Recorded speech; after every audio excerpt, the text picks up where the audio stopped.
न मन्त्रं नो यन्त्रं तदपि च न जाने स्तुतिमहो न चाह्वानं ध्यानं तदपि च न जाने स्तुतिकथाः न जाने मुद्रास्ते तदपि च न जाने विलपनम् परं जाने मातः त्वदनुसरणं क्लेशहरणं विधेरज्ञानेन द्रविणविरहेणालसतया विधेया शक्यत्वात्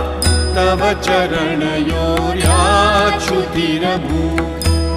तदेतत्क्षन्तव्यं जननि सकलोद्धारिणि शिवे पुत्रो जायेत क्वचिदपि कुमाता न भवति पृथिव्यां पुत्रास्ते जननि बहवः सन्ति सरलाः परं तेषां मध्ये विरलतर